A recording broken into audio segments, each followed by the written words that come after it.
Welcome to the Betting Above the Rim podcast, episode 89. Today's date, October 21st. Folks, we've hit the NBA season, and I got a whole lot to talk about.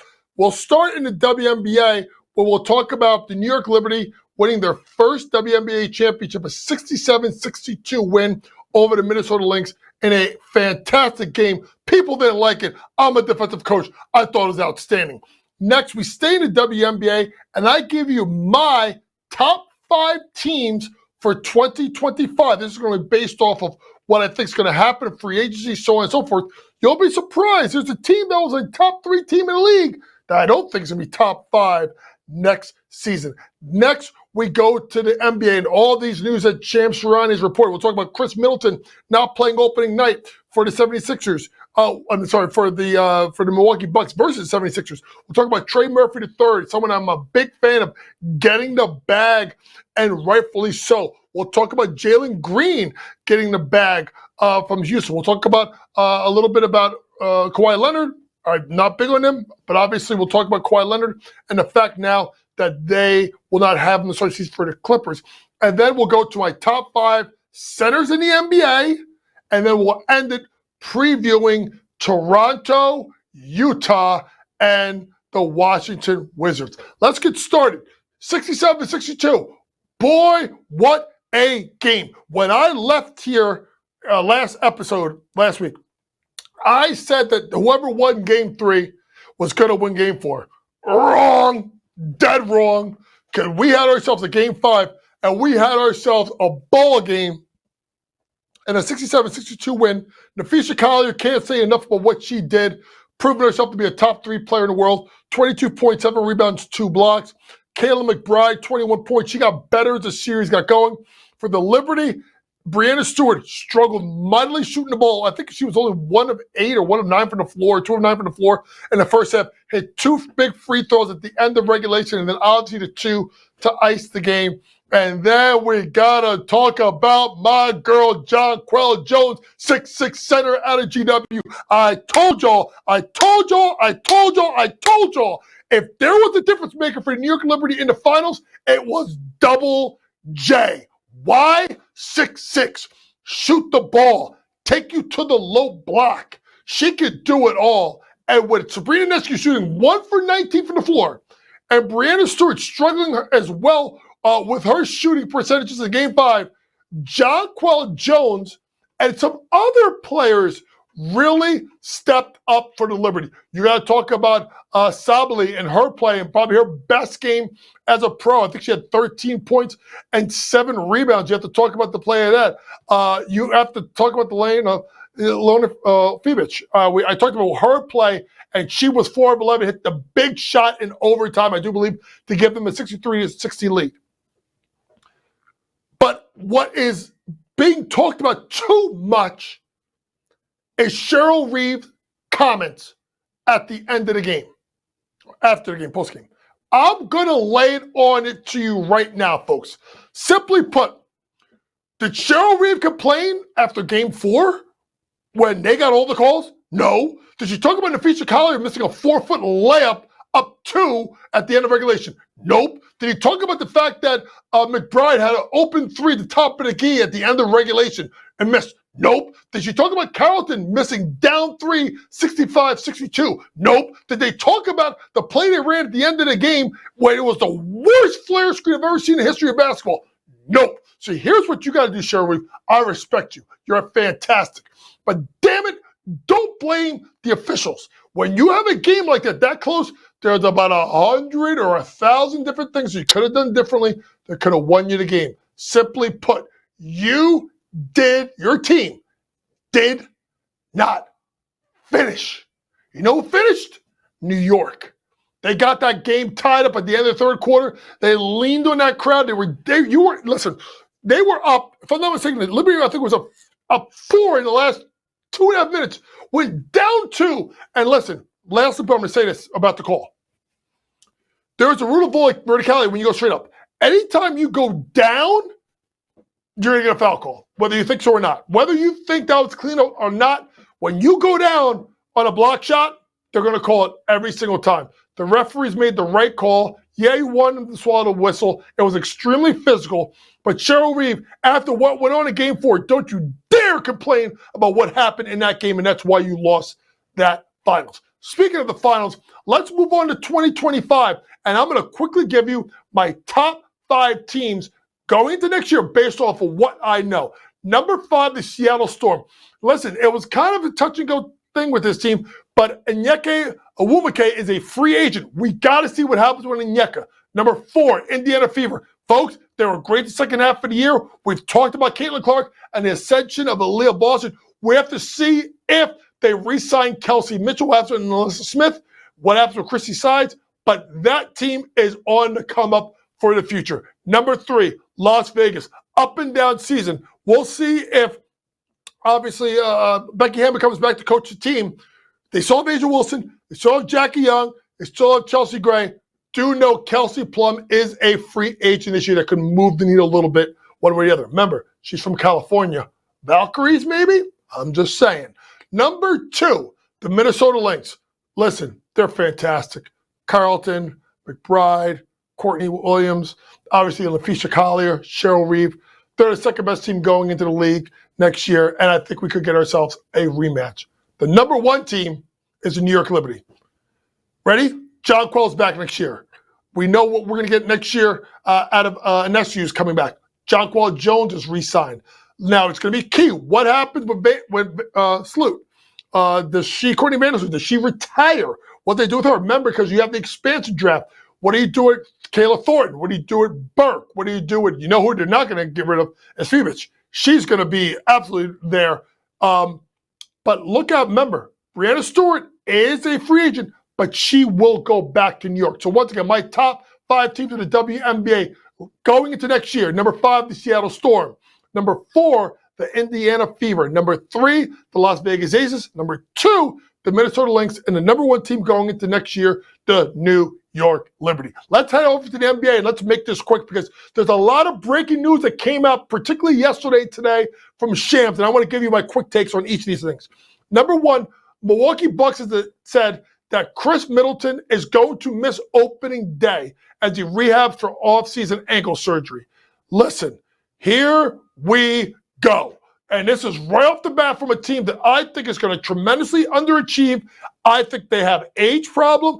I think they're going to have, honestly, folks, I think they're going to have a Giannis problem at some way, some point. Because you know what they do also have?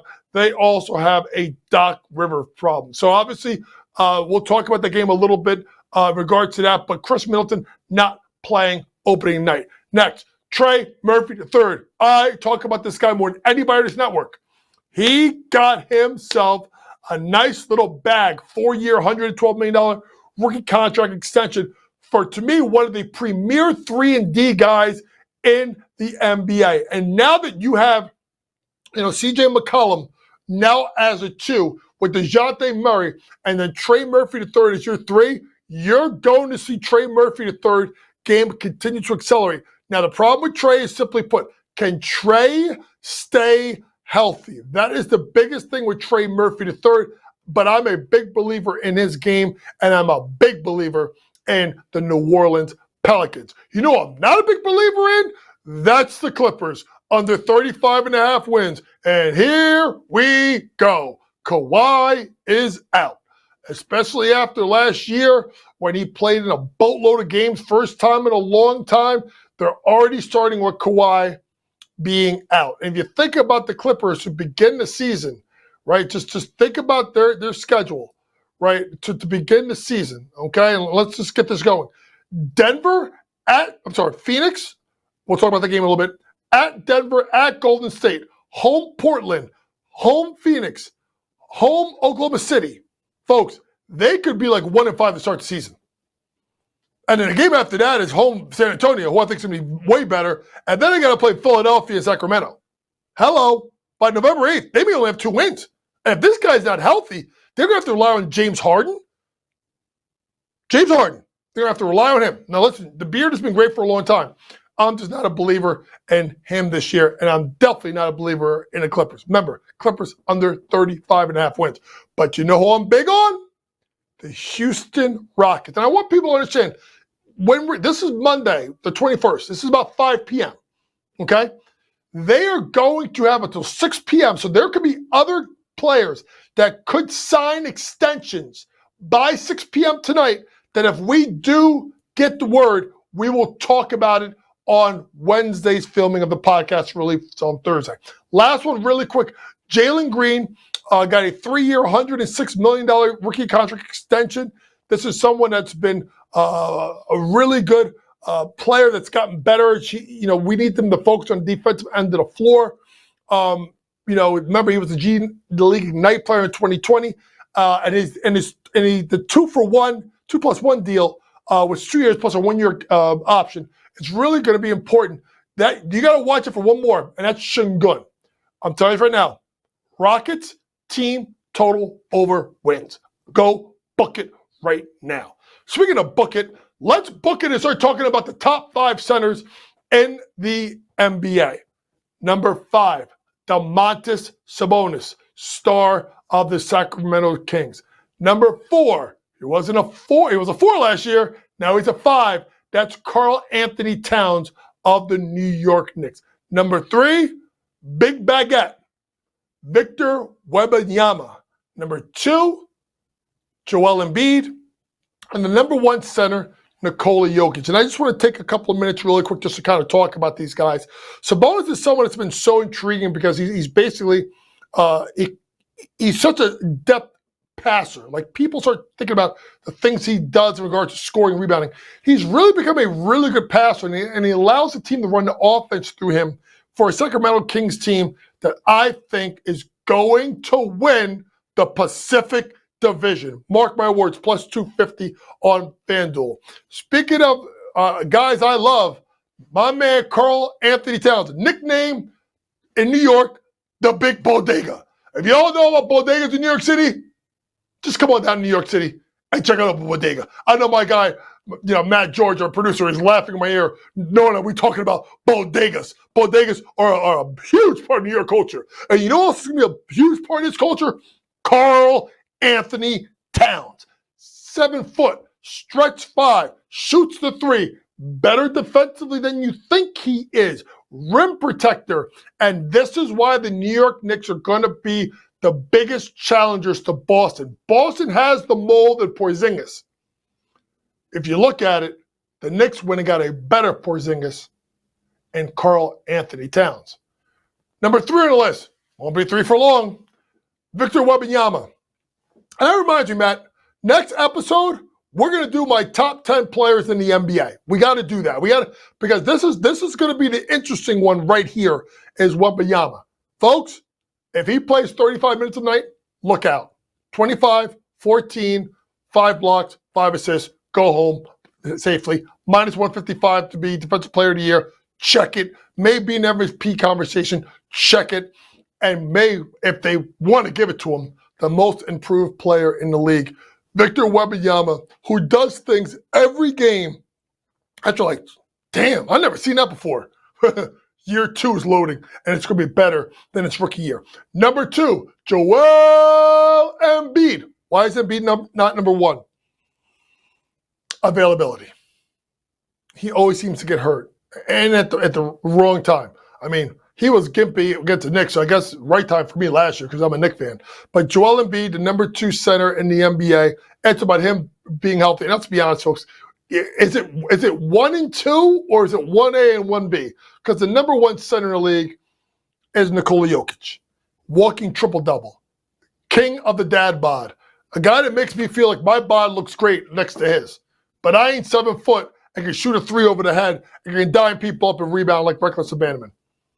Nikola Jokic is not just only the best center in the league. I'm telling you right now, when I come out with it next week, Nikola Jokic is my number 1 player in the NBA. Let's keep moving with some previews, and we're going to make this quick because none of these 3 teams are going to be very good. You'll get the feeling here. First off, Toronto Raptors, over on their win total, 28.5 wins. When you look at this team, this is a team that's going to be very young. They're going to rely on the play of Emmanuel Quickley and R.J. Barrett in the backcourt. What do we get out of Grady Dick in year number 2? Scotty Barnes is fantastic. Jakob Poeltl, decent player, but you start looking at their bench. Bruce Brown, when is he going to get traded? Kelly Olynyk, when is he going to get traded? Davion Mitchell, he may get traded again. Folks, the only reason why they're not going to be in last place in their division is they're in the same division as the Nets. And the Nets are awful. The Nets are god-awful. In fact, the Nets are going to be the worst damn team in the NBA. Remember, I told you under 18.5 wins. I like this team. I like some of the players. I'm a big Quickly guy. I'm a big RJ guy. I love Scotty Barnes. Jakob Poeltl, sneaky good with the double-double. But at the end of the day, he can't measure up to these other teams in the Atlantic Division. Toronto Raptors under 28.5 wins. Next, let's move on to the Utah Jazz. We got the Jazz. They got no Jazz. Over under 27.5 wins. Folks, if you know the theme, what I'm going with today, play the under. Because at the end of the day, Danny Ainge is playing the long game. It's not about if, it's when. When are guys going to get moved? When is Lauri Markkanen going to get moved? When is Jordan Clarkson going to get moved? When is Walker Kessler going to get moved? When is John Collins going to get moved? When is Colin Sexton going to get moved? Get my point? They have a young player in Keontae George I'm big on. Obviously, you know I love Lauri Markkanen. John Collins, he's a walking enigma. Patty Mills, like what are we doing here? This is just he's punting to collect more draft assets. Simply put, no way to go around it. Under 27.5 wins for the Utah Jazz. Last up, the Wizards. Oh my Lord! If the Nets are bad, it's funny. Like, who's going to be worse? Who's going to be worse? The Wizards? Right? Who's got the tie for the lowest odds at 19.5 with Brooklyn? Or the Nets? Folks, I don't know. I mean, I think it's going to be Brooklyn, but the Wizards are going to be god-awful. They're going to be god-awful. It's about development. Can Bilal Coulibaly get better? Can Alex Sarr improve? Right? Can Corey Kispert be better? You know, Jonathan Valanciunas, they're going to try and get rid of him. Kuzma. So at the end of the day, I think it's an under. So we're going to make this very simple today. Okay? We're going under the win totals for Toronto at 28.5. We're going under on the win totals of Utah at 27.5. And I'm going under the Washington Wizards in the capture the flag sweepstakes, maybe for Ace Bailey as well, under 19.5. So let's quickly go over some games. I'm going to tell you quick thoughts who I think is going to win or cover the spread. I will have plays on the Sports Grid app tomorrow, Tuesday, and Wednesday for these games. First off, heavyweight matchup, Knicks-Boston. The over-under is 225.5, Boston -5. I think New York and Boston have the two best offenses in the league. I think this game's going to be extremely high scoring and extremely fun to watch. My best bet on this game will be Boston-New York over 222.5. Second game of the nightcap is Minnesota -1.5 point favorites on the road against LeBron and the Lakers over under 223. Simply put, Lakers going nowhere, and the Minnesota Timberwolves are going somewhere. I'm taking Minnesota Timberwolves -120 on the money line. On the games on Wednesday, big Southeast matchup, two best teams. Miami -2 at home versus Orlando. I think Orlando makes a statement here. I like Orlando +118 on the money line to get the win on the road. Or if you want to play a better bet, maybe go under 209.5. Two really good defensive teams and two teams that sometimes tend to struggle. Next, Milwaukee, Philadelphia. No, it's only -2 and no Khris Middleton. Huh? Philadelphia -130. They get the job done on opening night against Giannis. It's going to be a long season in Milwaukee. Last, Phoenix -4.5 point favorites on the road at the Clippers. Kawhi ain't playing.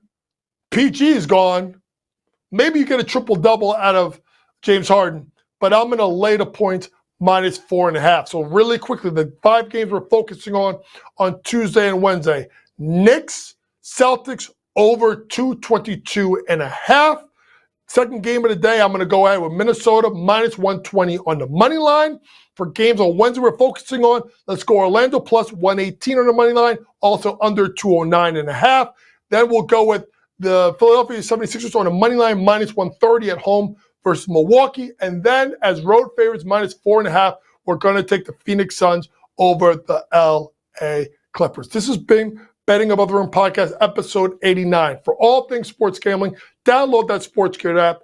Pre-game, in-game, post-game, props, predictions, and more from the very best in the sports gambling industry. Next podcast, we're going to preview games for Thursday through Sunday. Gives you things to look at. I'm going to start to give you more of my coaching hat so you can start to figure out your games way in advance. We'll also give you my top 10 players in the world, and then we'll start to slowly get into college. Folks, college basketball is only 2 weeks away. For my producer, Matty George, Vinny, who does a great job with the graphics, thank you for listening, folks. As always, remember, it's smarter to be on SportsGrid. Good night.